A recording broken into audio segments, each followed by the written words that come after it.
आज भारतीय संगीत विश्वासाठी खूप मोठा आणि दुःखद दिवस आहे.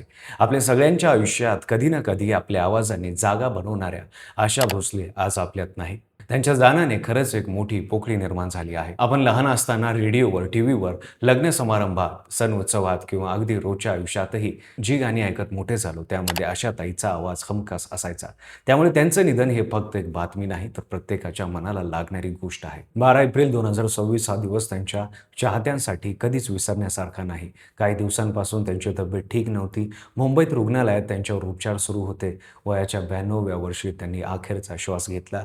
ही बातमी जशी आली तसं सोशल मीडियावर, न्यूजमध्ये आणि लोकांच्या गप्पांमध्ये एकच विषय सुरू होता. आशा भोसले आता नाहीत. अनेकांना सुरुवातीला विश्वासच बसत नव्हता. कारण इतक्या वर्षांपासून त्यांचा आवाज आपल्या आयुष्याचा एक भाग बनला आहे. ते कायम असणार असं वाटायचं. आशाताईचा जन्म 8 सप्टेंबर 1933 रोजी झाला. त्यांचं पूर्ण नाव आशा मंगेश्वर भोसले. त्यांना लहानपणापासूनच संगीताचा वारसा मिळाला होता.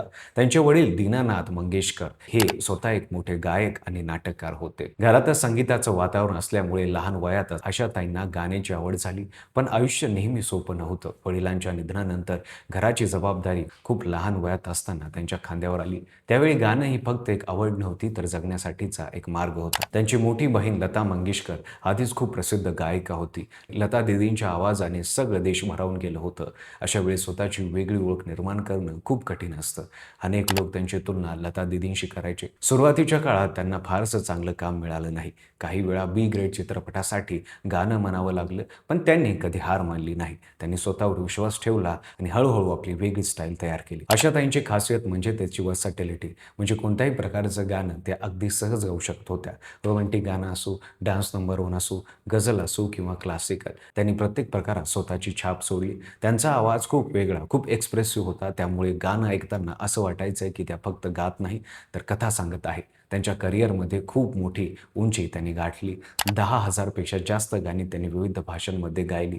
हिंदी, मराठी, बंगाली, गुजराती, पंजाबी, तेलुगू अशा अनेक भाषांमध्ये त्यांचा आवाज ऐकायला मिळतो. इतकंच नाही, तर त्यांनी आंतरराष्ट्रीय स्तरावरही काम केलं. त्यामुळे त्यांचं नाव फक्त भारतातच नाही, तर जगभरात प्रसिद्ध आहे. त्यांच्या आयुष्यात अनेक चढउतार आले. वैयक्तिक आयुष्यातही त्यांनी खूप संघर्ष केला, पण त्या कधीच थांबल्या नाहीत. त्यांच्या चेहऱ्यावर नेहमी हसू असायचं आणि कामाबद्दलची आवड कायम दिसायची. त्यामुळे त्या इतक्या वर्ष टिकू शकल्या आणि लोकांच्या मनात जागा बनू शकल्या. त्यांना त्यांच्या कामासाठी अनेक पुरस्कार मिळाले. नॅशनल अवॉर्ड्स, फिल्मफेअर अवॉर्ड्स आणि अनेक मोठे-मोठे सन्मान मिळाले. गिनीज वर्ल्ड रेकॉर्डमध्ये त्यांचं नाव नोंदवलं गेलं. सर्वाधिक गाणे रेकॉर्ड करणाऱ्या कलाकार म्हणून हा सन्मान कोणासाठी खूप मोठा असतो आणि आशाताईंनी तो आपल्या मेहनतीने मिळवला. आज त्यांच्या जाण्याने संपूर्ण देश दुःखी आहे. सोशल मीडियावर अनेक कलाकार, राजकारणी आणि सामान्य लोक त्यांना श्रद्धांजली अर्पण करत आहेत.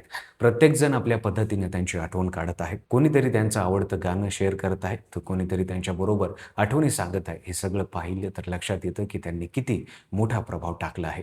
परिस्थिती किती कठीण असली तरी हार मानायची नाही, स्वतःवर विश्वास ठेवायचा आणि सतत प्रयत्न करत राहायचं.